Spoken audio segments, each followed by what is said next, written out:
Пайғамбар саллаллаху алейхи вассалам Абу Зарға айтады, мен саған екі нәрсе үйретейін дейді.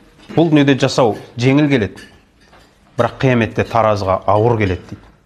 Біз бәріміз таразысы ауыр болса деп армандап жүрген адамдарымыз ғой. Ұзақ үндемеу дейді. Бізде жоқ ол нәрсе. Ұзақ үндемеу.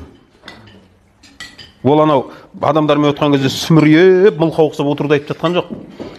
Келген кезде. Анау біреу саған сүмелек дейді ғой, енді ана базарда жүрсін. Мысалы үшін ғой енді. Әпенді, албасы деп сөйлеп қалуы мүмкін да. Сіздің ішіңізден де ответ келе жатыр ғой. Біз де жаттап алғанбыз ондай сөздер. Келе жатыр мына жақтан қазір дырылдатып жіберейін деп тұрсын. Осыны ұстап қала аласың ба? Күшті деген барып анаумен алысып, жығып, болевой татыртып, ұйықтатып, ол емес күштілер.